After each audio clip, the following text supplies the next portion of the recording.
A esta hora, el encuentro que esperabas. Encuentro con la ciencia con Modesto Montoya.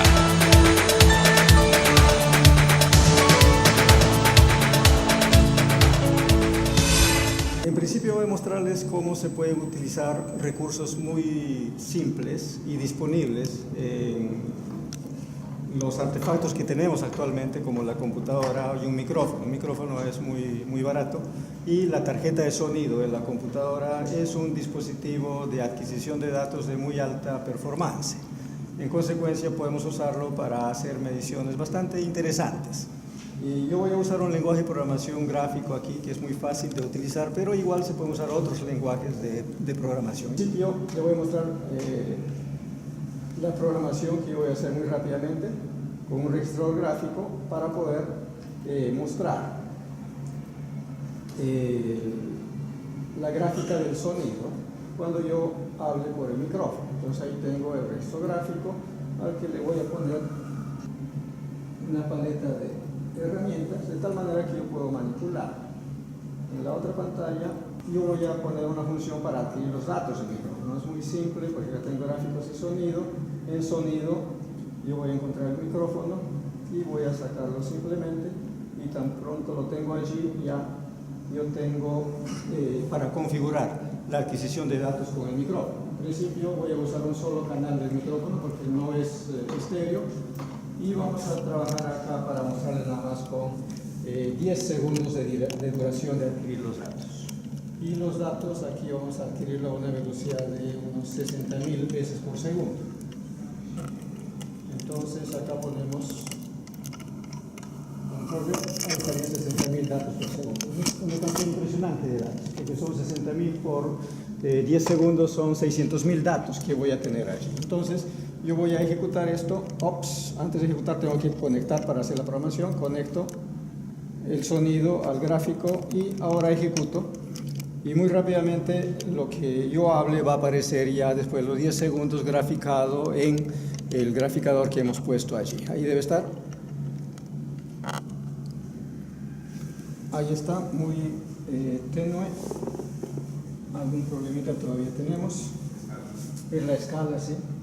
Porque el micrófono trabaja en más o menos 1 voltio, más o menos. Entonces aquí vamos a poner 1 y aquí -1. Y allí están las palabras de lo que he hablado, ¿ok?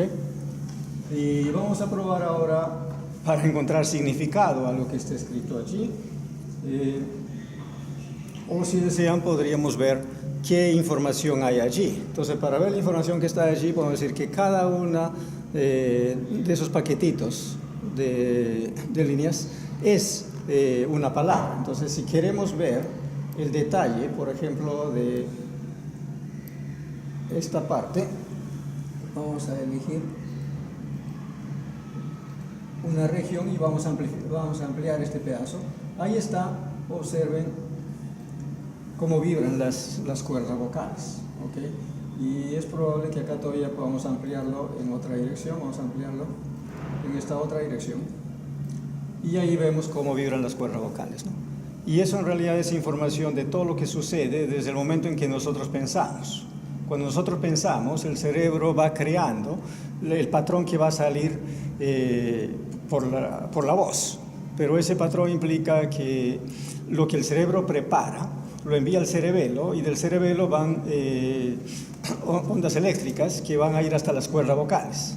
Entonces todo ese patrón ya ha sido preparado por el cerebro y van a las cuerdas vocales. Y las cuerdas vocales vibran de la misma forma. En consecuencia, esa gráfica representa lo que el cerebro ha preparado como datos, representa también cómo vibran las cuerdas vocales. Y las cuerdas vocales al vibrar comprimen y descomprimen el aire de la misma forma. En consecuencia, también es en los cambios de presión que ocurren en las cuerdas vocales que finalmente es la voz. Y eso es lo que finalmente llega hasta el oído, y el cerebro es el que después descifra eso, ¿no? Entonces ahí estaríamos viendo cómo vibran las cuerdas vocales. Pero lo importante es que nosotros podemos todavía ampliar un poquito más. Vamos a ver. Acá donde está más alto vamos a ampliar acá. Nuevamente estoy con la herramienta de ampliación equivalente. vocal con esta de acá. Entonces ahí vamos a ver, observen cómo vibran las cuerdas vocales. Vamos a ampliar un poco más, vamos a ampliar un poco más. Si ustedes observan, acá tengo 1.38 en la escala y acá tengo 1.385 y acá tengo 1.39. O sea, entre 1.38 y 1.39 hay una centésima de segundo. Y es impresionante porque ustedes piensen que el cerebro en una centésima de segundo ha preparado toda esa estructura que después la envía hacia las cuerdas vocales. Y esto es importante por cuanto nos permite valorar el valor del software en el cerebro, y lo que hace el cerebro es realmente fabuloso porque en corto tiempo prepara todo eso. ¿Okay? Entonces eso es lo fundamental que podríamos trabajar allí.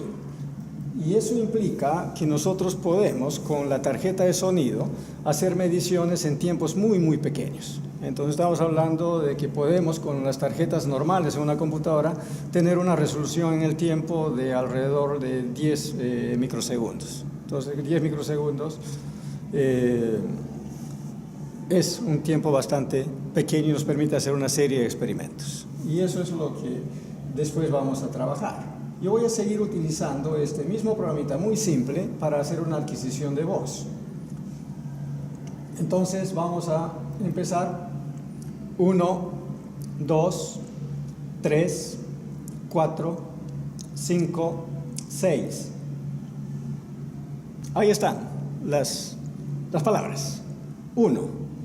¿Cuántas sílabas tiene 1? Ok, 1 tiene 2 sílabas y ahí se puede ver las 2 sílabas, ¿no? La parte de U y el no, que está allí. El 2 tiene una sola sílaba. Entonces ahí está una sola sílaba. Pero miren la cola. La cola es la parte del 2. ¿Ok? Entonces ahí está el 2. Ahora, el 3 tiene también una sola sílaba. Pero observen la estructura del 3. Si observan la estructura del 3, está la cola de la S. Pero al inicio, ustedes pueden ver que hay una especie de pequeño salto allí. Esa es la parte de la T, 3. Eso también aparece allí. En consecuencia, la información está allí y es fácil de asociarlo con lo que nosotros vemos. 4, definitivamente ahí están las 2 sílabas 4. Y en la parte de tro, en la segunda sílaba, si ustedes observan, también está la parte de t. Está también igual que en el 3. Igual que en el 3 hay un pequeño vallecito allí, acá también hay un pequeño vallecito en el 4. 5, las 2 sílabas bien separadas, y en el 6 la S de arrastre al inicio y la S de arrastre al final aparecen allí. Conclusión, podemos interpretar fácilmente que en la estructura está la información, y de hecho lo que normalmente hacemos después es extraer esa información para usarlo con otros propósitos. ¿Sí? Uno tiene el acento en la primera sílaba, porque sale más intensa la segunda que la primera. Igual sale 4, igual en 5. La señal de 1, la primera sílaba debería ser más intensa intuitivamente. Intuitivamente, pero no sé si eso es asunto medio. 1, me parece que es impresión. 1. Claro, el no es explosivo, el no es fuerte, ¿no? Es probablemente ahí se tiene que subir, ahí se sube el volumen. No, 1. Ok. Igual en 3. Es el énfasis con el que nosotros pronunciamos. Porque finalmente el énfasis lo damos los que hablamos, ¿no? Supongo que la estructura de un argentino hablante debe ser diferente. Allí va la información. Entonces, la idea es que nosotros podamos usar información, enseñanza de física, que sería uno de los casos. Una forma práctica de hacer es analizar canciones, porque también pues, nosotros podemos medir la frecuencia, y medir la frecuencia es bastante simple si es que uno hace la ampliación aquí. Vamos a ver si ampliamos aquí.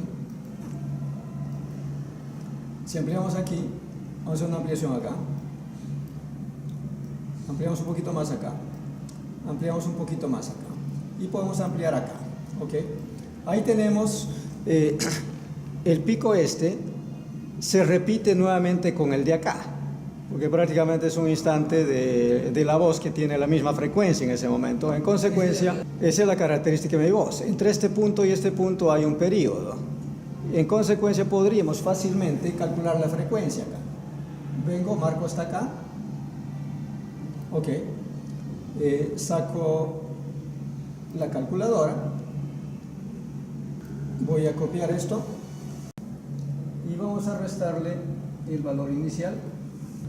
Y allí tengo ya, con el igual tengo la diferencia y la inversa es la frecuencia. La frecuencia son 155 Hz que está dentro de las frecuencias graves. Si es que esto mismo se hace con alguien del sexo femenino, la voz femenina normalmente es más aguda, en consecuencia la frecuencia debería salir más grande, ¿no? Y lo mismo podríamos hacer con canciones.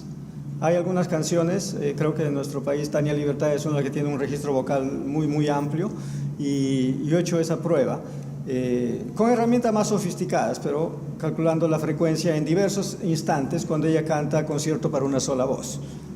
Y es interesante los diferentes rangos de frecuencia, inclusive se pueden identificar ahí rangos de frecuencia hasta los 16 kHz. Lo que yo he preparado también es un experimento para ver si podemos medir la velocidad del sonido. Yo puedo sacar un sonido instantáneo muy corto por el parlante y después recogerlo por el micrófono después que ha rebotado. Usemos la pared que está aquí al costado. ¿Okay? Entonces yo tengo aquí el parlante y voy a enviar un sonido muy corto de alta frecuencia hacia la pared. Va a ir, va a regresar y yo puedo discriminar el tiempo de ida y vuelta. Ahí tengo el micrófono a cierta distancia del parlante. El sonido va a ir del parlante hacia la pared y va a regresar. Hay una pequeña diferencia de tiempos porque tan pronto emito el sonido va a ir hacia la pared, pero al mismo tiempo va a ir hacia el micrófono, que va a ser la primera vez que lo grabo. Después, en rebote, va a regresar y el micrófono lo va a captar. En consecuencia, ahí hay un poquito de geometría. La onda de sonido, cuando el micrófono lo capta, ya ha viajado una distancia, que es la distancia entre el micrófono y el parlante, y a partir de ahí sigue su vuelo hacia la pared de rebote y regresa y llega hasta el micrófono nuevamente. Entonces hay que considerar una pequeña distancia ahí, que son los 10-20 centímetros que tengo acá, ¿no? Pero son pequeñas correcciones que podríamos eventualmente obviarlas, con fines simplemente demostrativos acá. Entonces yo voy a ejecutar acá, y aquí sí voy a necesitar silencio. ¿Escucharon el sonido? Fue muy corto, y observen, allí aparece en la gráfica el sonido. Vamos a ampliar este pedazo, y aquí podemos ver que esta es la onda que yo generé, el sonido que fue. Este es el tiempo de tránsito. Acá probablemente hay rebotes de las cosas que están cerca, que aparecen allí, y aquí aparece ya el rebote que viene desde la pared. En consecuencia, yo puedo ampliar desde aquí hasta acá, y ahí tendríamos, con un poquito más de detalle, probablemente empezando aquí, observen, ahí empieza el paquete de sonido y aquí empieza el rebote.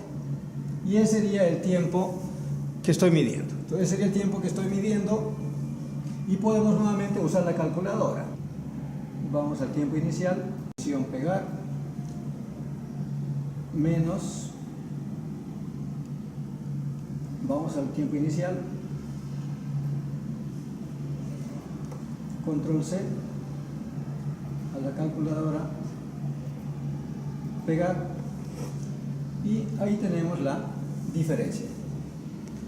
12 milisegundos es el tiempo de ida y vuelta. ¿Okay? Si eso lo dividimos entre el tiempo de vuelo, que más o menos son 4 metros, y le hago la inversa, vamos a ir entre 4 igual, y la inversa, ahí me está dando 331 metros por segundo. La velocidad del sonido a 20 grados centígrados son 340 metros por segundo. Que en realidad, si hacemos mediciones precisas de las distancias y hago la corrección por la distancia que está el micrófono del parlante, tenemos mejores resultados. La onda inicial la capta el micrófono acá. al costado. En consecuencia, sí pueden haber algunos en la parte inicial, algunos rebotes que van a aparecer un poquito después de la onda inicial, ¿no? Pero en el rebote se está viendo que es prácticamente lo que estamos recibiendo es la que viene acá. Y eso podemos verlo mirando la estructura de la onda que hemos enviado respecto a la onda que hemos recibido. Entonces ahí es identificable eso.